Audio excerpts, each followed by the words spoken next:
The secret of Tai Chi, as both a martial art and a healing exercise, depends on alignment. Alignment of the physical body, alignment of the mind with the physical body, alignment of the bones, the muscles, the fascia, all the nervous system. Now, what do we know really about the alignment of the body? You see, when someone is trying to beat you in a fight, they're trying to mess with your alignment. And in Tai Chi, that's what we do first. We mess with the person's alignment, then it's very easy to push them and throw them around. Plus, we work regularly on preserving our own alignment, both internal and external, in order to make it more difficult for other people to push us over and to mess with our alignment, and to make it easier for us to refine our own alignment. Now, that means that the muscles and the bones must all be connected, the nervous system must be connected, we must have the proprioception, the awareness of every muscle, tendon, bone, ligament, everything in the body. We want to be able to feel it all at once, not just to focus on one point, but to feel the whole thing and how it connects as one continuous, unbroken flow of, well, we'll call it energy or a connection with gravity. But when we master this alignment, then we have this a current of gravity. Think of it as a river of gravity flowing through us. And when someone tries to push us over, it's like trying to push a boat across a river that is flowing very fast. When the river is flowing very quickly, you push the canoe across the river and it just gets pushed right back. If it's flowing a little more slowly, then the canoe gets pushed downstream a little bit and then gets pushed back to the same shore. If the river is calm, then it's very easy to push the boat across the river. But how is a river calm? Well, usually it's a meandering river. It doesn't go straight down a hill like a waterfall. Instead, it sort of wanders. So if we are aligned like so, where the body is perfectly straight and perfectly balanced, we'll find out what that means in a minute. But if we are standing like this, it's like a meandering river. And the current is going to go slowly, and it'll make changes in the path of the river over time. You'll have these little parts of the river that break off and are no longer connected to the river. So what that means to the body is that if we are not properly aligned, then pressure goes into the joints, it pulls on the muscles. If one part of the body is leaning over to one side, then the muscles will be longer on one side and shorter on the other, or tense on the long side and weak and loose on the short side. So, or the tightness will cause it to curve. It's a 6 of one, half a dozen of the other. So to keep that body aligned, we have to figure out, what does alignment mean? You know, little centers of gravity of the different parts of the body balanced on top of each other. A little bit like that. But you can have a whole bunch of different shapes that are all perfectly aligned with gravity. So the trick within Tai Chi is to be able to take all of these different shapes and coordinate them and line them up so that they are all part of that same current. In spite of the shape changing, it's a continuous, unbroken flow of energy into the ground. When we align properly, if we move the toe, the finger will move. We can feel the connection through the whole body. If we are aligned properly, if somebody pushes on my arm, I will feel it in my feet. That is why when you see demonstrations of Tai Chi push hands and you see somebody getting pushed, the whole body moves. Like they jump, because they've trained to be connected so that when they get pushed, the whole body moves, rather than when they get pushed, part of the body moves and the rest of the body stays behind. That is bad alignment. So this alignment, what does it mean? What is alignment really? When we study the human body, there's a long tradition of learning about the human body by studying dead ones. So you study the dead human body and you try to figure out how the live one works. It's only recently that we've been able to actually study and look at the human body as it's alive and see how it moves. Then we are able to study fascia as it moves. Anatomy used to just sort of cut the fascia away so that you could study the muscles and the bones. But now we're starting to see that the connective tissue is really crucial. And when we talk about a continuous unbroken flow of qi, what we're talking about is the alignment of the fascia. That connective tissue is like another sensory organ. I was going to say like a nervous system, but it's like another sense organ where one part of the fascia moves and the whole fascia connects. So there's this proprioceptive relationship. And when you connect through the core, then when the core moves, all of the extremities move. But to do this properly requires a level of relaxation that facilitates a great proprioception, meaning being able to feel your whole body all at once. You have a really detailed proprioceptive map if your mind is calm and your body is relaxed. So this proprioception is about aligning the fascia so that it moves and turns, so that one part moves, everything moves. Let me show you what I mean. Okay, so let's move this, let's get off the creaky part of the floor. Okay, so here I have a string. This is my magic string. If I do it right, I can tie a knot very quickly with this, but that's not the thing. Okay, this is the thing. So here's the string. I turn one end of the string and the other end turns, right? Because it is properly aligned. If I turn it at one end, the other end turns. But what if there's tension? There's a knot in it, like that. There. Now I turn this end, the knot moves, but the end does. Well, it does. How about that? It does. Let's try something else. Okay, how about if it's like this, and I turn this end, and it doesn't quite get to the other end. So this is not properly aligned. I can wiggle this end all I want, and it's only going to have a slight effect on the other end. But if I align it properly, there, and I twist one end, the other end immediately moves. See? So one thing moves, everything moves. The fascia is like that. If I think about my fourth toe, then I can feel that connection to my hand, to my fourth finger. When somebody tries to apply a joint lock to me, I don't just fight it with my arm, I connect it to the earth through the fascia. I have that continuous flow of connective tissue so that I think about my foot, I think about my toes, and that allows me to straighten out my hand and overpower the opponent. There's a lot of math involved because it's not just about the connection, it's also about what that connection does to the way that I apply levers in the body. And we'll get to levers in the next video. But this is the idea. When you want the body to be straight and, well, aligned, if you want the body to be properly aligned, then you need to harmonize the nervous system with the fascia, with the muscles, the bones, the tendons. Every part of the body needs to be connected to feel as though it's one unit. Each part moves, but it moves in relationship, in a healthy relationship with all the other parts. And being able to have that kind of connection and that alignment means that you are less likely to compromise it and damage the body. So if I'm feeling my whole body like that, then when I turn my hips, I will be less likely to wreck my knee. If I'm not paying attention, then it torques my knee, it affects my ankle, everything goes out of alignment. But if I am connected and relaxed, then everything moves. So I can move this part without hurting this part. The hip tends to be a bit of a bully, right? This is a very mobile, very strong joint. There are a lot of muscles involved in moving the joint around. The knee can move a little bit to the side to allow for the bravado, shall we say, of the hip. And the ankle, it's free to go anywhere that the hip points it, unless it's attached to the ground. When the foot is attached to the ground, it becomes a little bit intransigent. So you have the bully and the stick in the mud, or the intransigent ankle and the bullying hip. And the knee is the sensitive, new age, codependent hippie chick trying to say to everybody, can't we just all get along? Why is this? So the bully has to listen to the hippie, and the hippie has to listen to the ankle and communicate and convince the ankle to move in a way that will not create chaos and disruption within the whole system. So the hip has to listen to the knee has to listen to the foot has to listen to the hands, and so on. So if you have to go through the nervous system and the brain in order to coordinate that, that's a really bureaucratic way of trying to maintain peace in the entire system.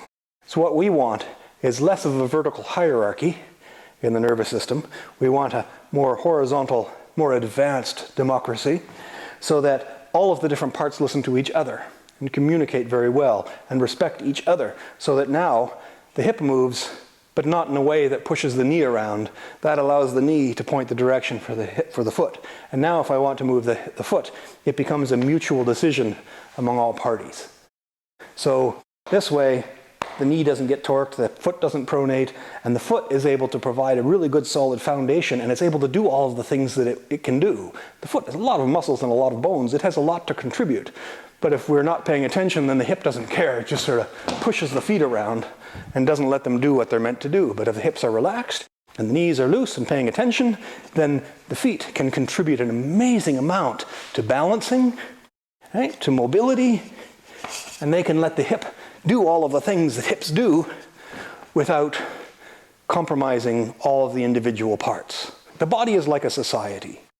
And just as an individual is the fundamental unit of any society, the strength of a society, the value of a society is measured by the importance it places on each individual. And likewise, the value of an individual is measured on the value that it places on the society and hence all of the other individuals. So each part of the body must communicate with every other part of the body. It can't just be talking to the brain and telling the brain one thing, because then you just have a whole bunch of voices talking to the brain and the brain delegating stuff. And that's not a healthy way for the body to be. If you align the fascia, then when you move, now everything is communicating with everything. Everything is listening to everything. When the foot moves, the hand feels it. When the hand moves, the foot feels it. Okay, this is what it means to be aligned, to have this sort of connectivity within the body. Now, the actual physical alignment of the body, if you study a dead body, you'll see the meat hanging from the bones. If you study a live one, you'll see that to be upright, it's the bones hanging from the meat. This is a thing we call tensegrity, where you have all the different tensions in the muscles balanced in a particular way that align the skeleton and allow the bones to float in space, essentially. If you just have the bones resting, then you have the muscles hanging from the bones, and everything is out of alignment and the parts of the body are not listening to each other. But if the muscles, the tension is balanced, then you have the different parts of the body listening to each other. And that way you have better proprioception, because now the muscles are in a neutral position. You don't have them pulling one way or the other. You have them just sort of sitting there and stabilizing. And then if something gets pushed, all of the muscles, all of the fascia, everything connects and feels it. And that goes to here and goes to here, and the body is able to respond instantaneously to those little changes. And then you get this very natural balance and harmony within the system. But of course, we tend to think of the body as muscle joint, and if you don't get enough rest or enough exercise or practice standing and listening to your body, then the meat's hanging from the bones, and then it's just the body sort of collapsing on itself, and it becomes a winding river of gravity towards the ground. But you keep it straight, you keep it aligned, you maintain alertness and relaxation. There. And that's part of it. Aligning the body with the mind means learning how to relax the body and calm the mind without falling asleep. A lot of people cannot stop thinking without falling asleep. So whenever we do deep relaxation exercises, often we hear a lot of snoring. So you want to be able to stand and relax and clear the mind. And this is the first posture in Tai Chi. It's called Wuji. It means non-duality. It's this perfectly neutral place. And the goal with Wuji is to, we call it preparation posture, or getting ready to move. I call it step one, achieve enlightenment. So you transcend duality with this basic posture. Your legs are straight but not locked. The hips are relaxed, the lower back is relaxed, and you scan the whole body. And you look for ways to relax muscles that are tense, and find a way to balance the body so that you minimize the amount of residual or held held tension or bad alignment that you have in the body.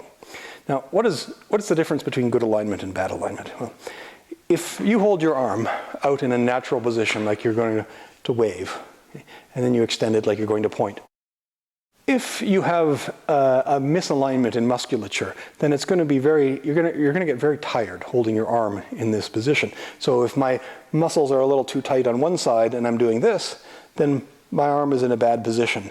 But if I relax it just enough, it'll fall outwards like that. If I pull the elbow back, then my arm will get very sore in this position after a while. That means that I'm tightening the muscles up more on the back than I am on the front. So I let it relax and come to the front. If I wiggle my arm around like this, I find this nice little groove where the muscles, the tendons, the tensegrity is balanced. It's in alignment. And coincidentally, this is also the strongest position for the arm. I can lift more weight like this than I can like this. And if I lift it like this, it will compromise the entire structure of the body, and I will feel the misalignment in my feet. So I let it relax. Now I can hold it there, and I can adjust the rest of the body, and I can hold much more weight in this position. If I move it out like this, then I'm going to hurt my neck, I'm going to hurt my shoulder. It's going to translate all the way down through my body and into my feet. I can feel it in my knees. So I will not be able to hold a lot of weight this way. But if I go back into that groove, there, now I can lift it and the whole body can support it with this process called tensegrity. There are several videos online. There are lots of really good books on tensegrity and muscle trains and fascia. There's a documentary called, I'll put the links on the website, Strolling Under the Skin and so on. So you want to feel the whole body all at once. And you want everything to be balanced just nicely.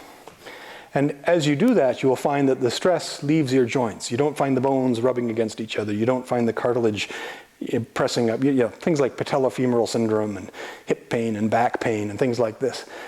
I find that when I do it, and when my students find when they do it, that it seems to relax and improve the structure, and the back pain gets better, and the knee pain goes away after a while, and the hips start to loosen up, and all kinds of physical aches and pains and ailments seem to resolve themselves. So, but I'm not a doctor and I make no prescriptions. Okay? I'm not treating this as a cure for anything. I'm just saying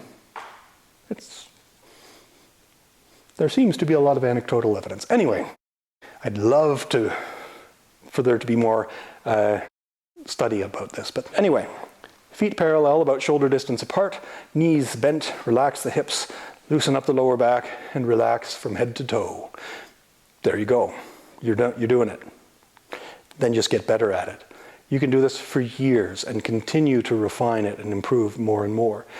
If you practice regularly, 5 minutes, 10 minutes, half an hour, 4 hours, 8 hours, every day, then after a few days, a few weeks, you'll find that things start to feel much better.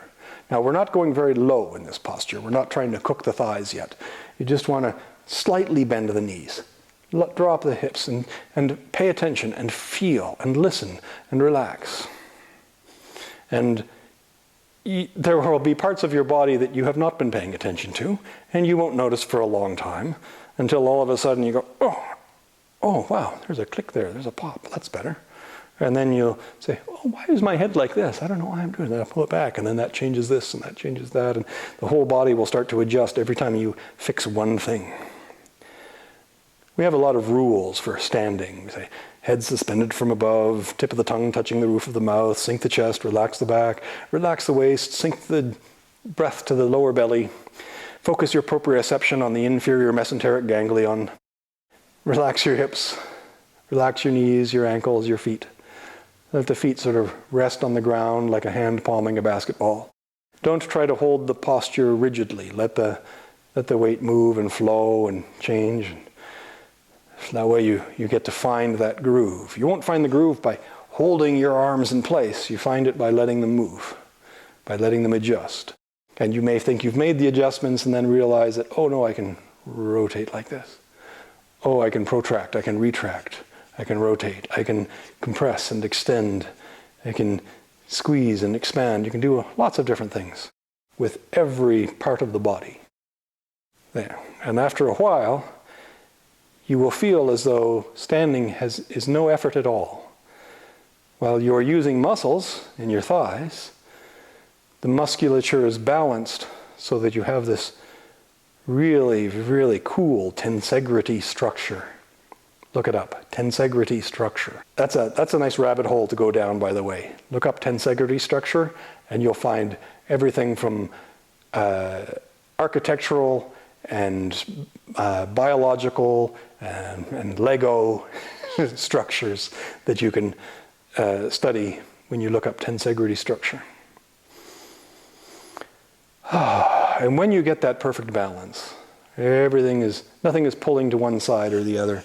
Then you get really comfortable and you get to this state where the mind actually starts to calm down because the body is relaxed. When the body relaxes, the mind is calm. When the mind is calm, the body is relaxed. So you are not just aligning the physical body, you're aligning the mind with the body. And then you'll discover emotional states that affect your posture and affect that tensegrity and that balance. And when you relax those emotional states, you'll find that those are attached to thought patterns. And you'll change the way that you think about yourself, the universe, your position in the world. People quit smoking, change careers, get in or out of relationships after practicing this sort of thing. So hopefully all for the better. So, step 1, achieve enlightenment. That's what we're talking about. Alignment. I don't know if that makes sense or not, but we're just scratching the surface here. This is just step 1 in Tai Chi. It's called Wuji, non-duality. Tai Chi is supreme duality, great extremity, supreme ultimate, and Wuji is no duality. So when you stand, you find that perfect balance, that tensegrity structure, and then you get to a point where you feel so balanced, your mind is so calm, that there's no up or down, there's no forward or backwards, there's no left or right. There's neither existing nor not existing. There's no past, no future, no present.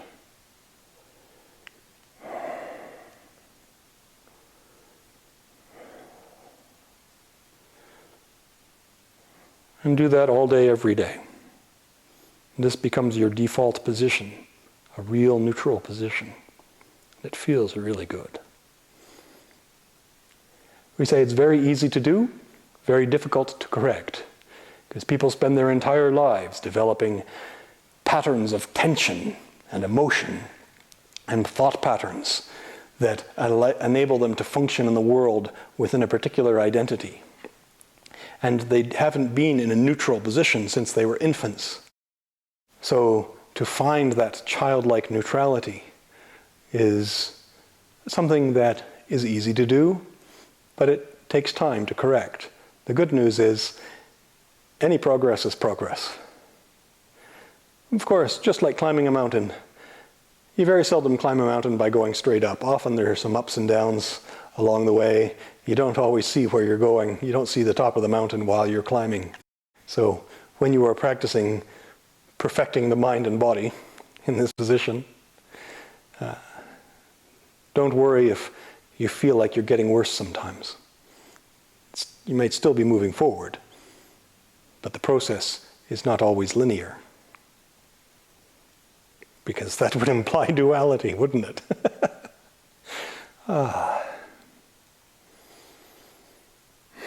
There was much more to say about this, but I think this is long enough for a video. But what I'm going to do now is see if I can build an impressive tensegrity structure without hurting myself.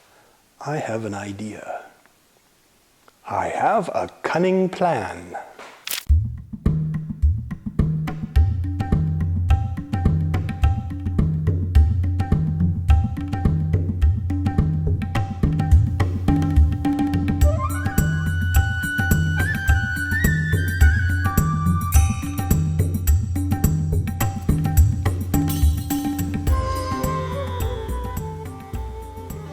So this is a tensegrity structure.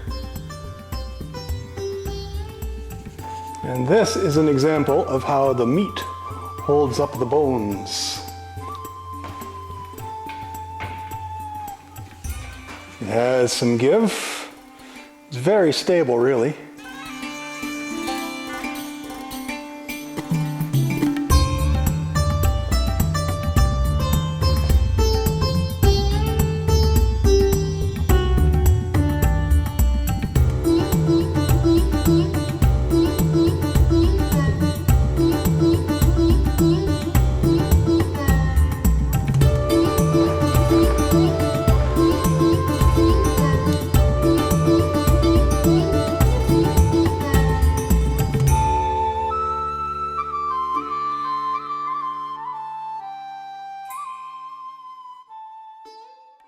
Congratulations on making it to the end of one of my videos. That is quite an accomplishment.